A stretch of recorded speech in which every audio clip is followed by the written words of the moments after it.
जसे की आज बघितलेलं आहे की इतके 33 एकरमध्ये जे 16,000 वृक्ष आहे ते कापण्याच्या जे दुष्कर्म आहे, जे पाप आहे, ते हे शासन प्रशासन करत आहे. त्याचा आम्ही जाहीर निषेध करतोय. त्याच्यासाठी निषेधार्थ मी आलेली आहे. आणि संत तुकाराम म्हणायचे की वृक्षवल्ली आमचे सगळे सोयरे आणि BJPचे सगळे सोयरे, देवाभाऊचे सगळे सोयरे कोणी आहे? अडाणी आणि अंबानी.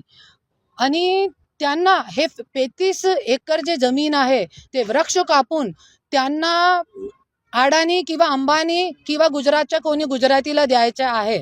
त्याच्यासाठी आज हे दुष्कर्म हे पाप करत आहे, ज्याचा आम्ही जाहीर निषेध करतोय.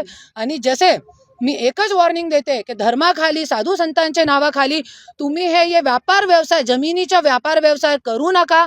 12 वर्षामध्ये एकदा कुंभमेळा येतोय आणि साधू संतांच्यासाठी तुम्ही जे सिमेंट कॉन्क्रीटचा जे हॉल बांधण्याचा प्रयत्न करतोय त्याची गरज काहीच नाही आहे.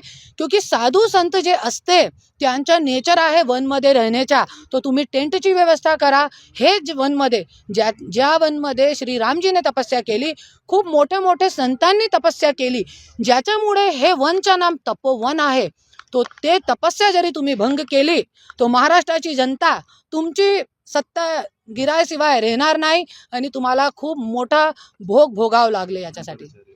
आणि महंत शंकराचार्यजीने पण असं सांगितलेलं आहे की हे वन जे आहे कापण्याची वृक्ष कापण्याची काहीही गरज नाही आहे. तरी पण तुम्ही इतके मोठे मोठे संतांच्या ऐकत नाही, तो हे खूप मोठी गोष्ट आहे. आणि जरी मी एक स्वराज्य शक्ती सेनाच्या वतीने मी एकच आवाहन करते, जरी तुम्ही एक वृक्ष कापला, हे वनच्या तपोवनचा जरी तुम्ही एक वृक्ष कापला, तो आमच्या स्वराज्य शक्ती सेनाचा एक पदाधिकारी इथे येऊन आत्मदहन करणारे, ज्याचा जिम्मेदार देवाभाऊ तुम्ही होणार आहे. आणि तुम्ही हिंदू धर्मची गोष्टी करताय. शंकराचार्यजीचा ऐका, शंकराचार्यजीचा नाही ऐकायचा तुम्हाला, तो संत तुकारामजीचं मन जे आहे वृक्षवल्ली आमचे सगळे सोयरे, ते तुम्ही विचार करा. आणि जे नाशिकची जनता आहे त्यांना न्याय द्या. आणि हे जे वृक्ष आहे, हे जे निसर्ग आहे, निसर्गाने आपल्याला घडलेलो आहे. आपला जे शरीर आहे ते 5 तत्व मधून घडलेलं आहे. आणि या निसर्गाला तुम्ही दुःख देतोय. राजकारणी लोक राजकारण करताय कोणतीही गोष्टीवरती, है ना.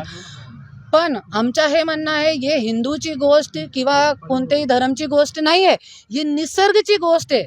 ज्याचा आज हे भाऊ विरोध करताय, आम्ही विरोध करतो, महाराष्ट्राची जनता विरोध करतो. याच्यामध्ये हिंदू मुस्लिम कुठे आहे जे त्यांना ट्वीट करावं लागलं? कुठे आहे? हिंदूची गोष्टच नाही आहे ना याच्यामध्ये. आम्ही निसर्ग सोबत आहोत.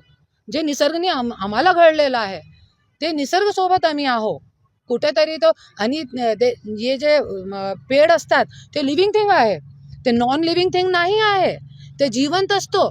आणि तुम्ही एक 50 वर्षाचे वृक्ष जरी तुम्ही कापण्याचा प्रयत्न करताय, तर तुम्ही एक खून करण्याचा प्रयत्न करतोय, मर्डर करण्याचा प्रयत्न करतो. एक वृक्ष 50 वर्ष 100 वर्षीय वृक्ष बघा तुम्ही, 100 वर्ष पूर्वीचे जे वृक्ष आहे, तुम्ही ते वृक्ष कापण्याचा जरी दुष्कर्म पाप तुम्ही जरी करताय, तो मी एकच बोलते, तुम्ही एक खून करण्याचा पाप करताय आणि आम्ही पण बली देऊ याच्यासाठी.